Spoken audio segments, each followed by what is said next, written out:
यहाँ पे हमारा अब सॉल्यूशन चल रहा है, तो सबसे पहले पार्ट 2 की ओर आपने क्या करना है, जो आपके पास क्वेश्चन पड़ा हुआ है ना, उस पे आपने जो राइट आंसर होगा टिक मार्क कर देना है। ठीक है, तो पहला जो क्वेश्चन था, इंसुलिन का प्रयोग किस बीमारी के उपचार में किया जाता है। तो जो आपका ये इंसुलिन है, ये इंजेक्शन है, और ये किसको दिया जाता है, जो डायबिटीज़ जिनको रोग होता है। डायबिटीज़ एक बीमारी होती है जिसको हिंदी में क्या बोला जाता है, मधुमेह। ठीक है, तो आपका पहला क्वेश्चन था ये, इंसुलिन का प्रयोग किस बीमारी के उपचार में किया जाता है। 4 ऑप्शन थे, रतौंधी, कैंसर, एड्स और मधुमेह। तो इसका राइट आंसर क्या था, मधुमेह। तो आपने मधुमेह पे आपने राइट आंसर कर देना है, और इसको आपने ध्यान रखना है अगर आगे किसी भी टेस्ट में आए। अगला क्वेश्चन था, रेगुलेटिंग एक्ट कब पारित किया। ठीक है, आपके रेगुलेटिंग एक्ट पूछा गया था। ऑप्शन एक था 1979, बी ऑप्शन था 1773, सी ऑप्शन था 1498 और डी ऑप्शन था 1600। तो जो रेगुलेटिंग एक्ट है इसको पारित किया गया था 1773 में। ठीक है, आपने ये डेट भी ध्यान रखनी है कि रेगुलेटिंग एक्ट को 1773 में लागू किया गया था। नेक्स्ट क्वेश्चन देख लो, जो आपका अगला क्वेश्चन था, भारत का पूर्व से पश्चिम तक का विस्तार बताए। तो जो हमारा भारत देश है, आपने क्या बताना था, इसका विस्तार बताना था कि पूर्व से पश्चिम की ओर कितना विस्तार है। तो ये आप थोड़ा सा ड्राइंग की ओर ना जाते हुए आपने क्या बताना था, जैसे ये है, ये आपका क्या होता है, पूरब, और ये क्या है, पश्चिम। तो आपने पूरब से पश्चिम तक का विस्तार बताना था। यहाँ पे 4 ऑप्शन थे, एक था आपका 2933 यानी आपका 2933 किलोमीटर, बी ऑप्शन था 3214 किलोमीटर, सी ऑप्शन था 15,200 किलोमीटर और अगला था 3514 किलोमीटर। तो ध्यान देना है आपने कि जो भारत है इसका जो पूर्व से पश्चिम तक का विस्तार है वो है 2933 किलोमीटर यानी 2933 किलोमीटर। ध्यान देना कौन सा विस्तार है ये, पूर्व से पश्चिम की ओर। और जो आपका ऑप्शन बी था ये आपका 3214 था। तो जो 3214 है वो कौन सा है, उत्तर से दक्षिण तक का विस्तार। जो आपका ये विस्तार है यानी जो हमारा भारत देश है वो उत्तर से लेकर दक्षिण तक कितना फैला हुआ है ये भी आपने ध्यान रखना है। तो 3214 ये आपका 3214 किलोमीटर, 3214 किलोमीटर ये विस्तार कौन सा है, उत्तर से दक्षिण तक का। और अगला भी आपका ऑप्शन दिया हुआ था जो आपकी 15,200 किलोमीटर है, ये आपने ये आंकड़ा भी ध्यान रखना है यानी जो 15,200 किलोमीटर है ये भारत की स्थलीय सीमा है। अगले क्वेश्चन की ओर बढ़ो। यहाँ पे पूछा गया था राष्ट्रीय ध्वज की लंबाई और चौड़ाई का अनुपात बताए। तो आपने क्या बताना था, जो हमारा राष्ट्रीय ध्वज है जिसको तिरंगे के नाम से जाना जाता है, आपने क्या बताना था, तिरंगे झंडे का अनुपात बताना था, लंबाई और चौड़ाई का अनुपात। तो जो आपकी लंबाई है वो कितनी है, 3 अनुपात, और चौड़ाई कितनी है, 2। तो लंबाई और चौड़ाई का अनुपात कितना है, 3:2। ये भी आपका राइट आंसर था, तो आपने सही कर देना है। ठीक है, अगला क्वेश्चन पूछा गया था भाषा के आधार पर विभाजित होने वाला भारत का पहला राज्य कौन सा है। आपको पता है भारत के जो राज्य थे उसमें पहली दफ़ा जो पहली बार है भाषा के आधार पर कौन सा राज्य बांटा गया था, आंध्र प्रदेश।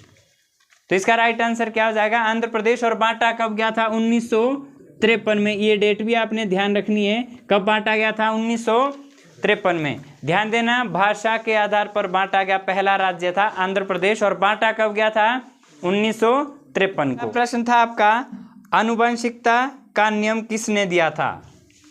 ठीक है, जो आपकी आनुवंशिकता है इसका जो नियम है वो दिया था ग्रेगर जॉन मेंडल ने। किसने दिया था, ग्रेगर जॉन मेंडल। तो सबसे पुराना वेद कौन सा है, तो आपको पता है वेद की कुल संख्या कितनी है, वेद कितने हैं, 4। और उन चारों में जो सबसे पुराना वेद है वो कौन सा है, ऋग्वेद। समझ आया, सबसे पुराना वेद कौन सा है, ऋग्वेद। आगे अर्थशास्त्र के क्षेत्र में नोबेल पुरस्कार जीतने वाला पहला भारतीय कौन था। तो आपने ये भी ध्यान देना है कि जो अर्थशास्त्र है उसके क्षेत्र में सबसे पहले अमर्त्य सेन को नोबेल पुरस्कार से सम्मानित किया गया था। अगला जो क्वेश्चन था, मूंगफली उत्पादन में भारत का अग्रणीय राज्य कौन सा है? तो मूंगफली के उत्पादन में पहले स्थान पे है, वो कौन सा है? गुजरात। ठीक है।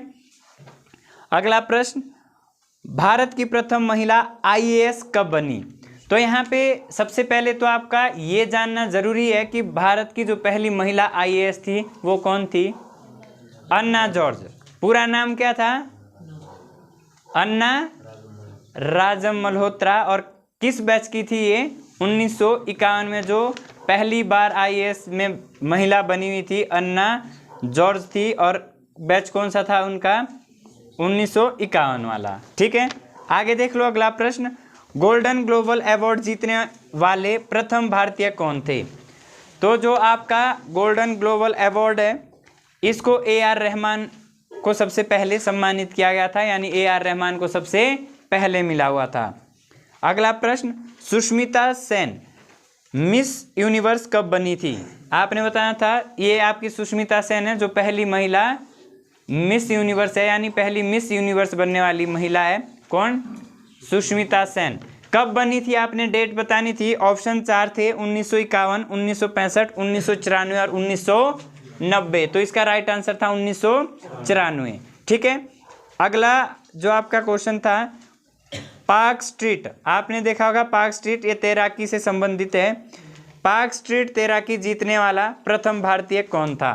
तो जो पार्क स्ट्रीट है आपके ये तैराकी प्रतियोगिता जब हुई थी तो इसमें पहला भारतीय जो जीता था, इसका राइट आंसर है बैजनाथ शर्मा। ठीक है, या बैद्यनाथ आपके इसका राइट आंसर हो जाएगा।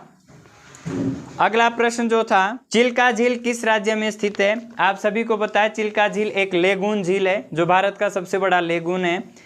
ये किस राज्य में आपने ये बताना था। तो जो चिल्का झील है वो उड़ीसा राज्य में स्थित है, ये भी आपने ध्यान रखना है। अगला प्रश्न देख लो, विश्व का सबसे अधिक आबादी वाला शहर कौन सा है? तो आपने सबसे अधिक आबादी बतानी थी, तो किस शहर की है? टोक्यो की। शाबाश। तुतीकोरिन बंदरगाह किस राज्य में स्थित है? तो ये जो आपके बंदरगाह वाला है इमेज के थ्रू बताया था मैंने आपको, मैप भी बताया है, मैप में लोकेशन भी बताई है कि कौन सा किस राज्य में, और उसके साथ उसकी फोटो भी मेंशन करी हुई है। इतने अच्छे तरीके से मैंने वीडियो बनाई थी, एक ये बंदरगाह वाली, एक फसल वाली, जो आप एक बार देखोगे ना वहीं याद हो जाता है। तो ये था। तो तुतीकोरिन कहाँ पे है? तमिलनाडु में। ठीक है। अगला प्रश्न, जयपुर राजधानी है। तो आपने बताया कि जयपुर किसकी राजधानी है? तो जयपुर कहाँ की है? राजस्थान की। बहुत बढ़िया। नंगरहोल राष्ट्रीय उद्यान किस राज्य में स्थित है? तो नंगरहोल जो आपका राष्ट्रीय उद्यान है, नेशनल पार्क है, वो कहाँ का है? कर्नाटक का है। ध्यान देना, कर्नाटक में एक बांदीपुर नेशनल पार्क है और एक ये नंगरहोल है। दोनों बहुत इंपॉर्टेंट है, बांदीपुर भी वहीं लिख लो, हो सकता है किसी एग्जाम में डायरेक्ट पूछा जाए। तो जो आपका बांदीपुर है, बांदीपुर और नंगरहोल कहाँ पे है? कर्नाटक में। अगला आपका, हेमा मालिनी किस शास्त्रीय नृत्य से जुड़े हैं? तो हेमा मालिनी, ध्यान देना मैंने यहाँ पे शास्त्रीय नृत्य नहीं पूछा आपसे, क्योंकि बहुत नॉर्मल है, सबको पता है कि जो आपका भरतनाट्यम है वो तमिलनाडु से संबंधित है। ठीक है।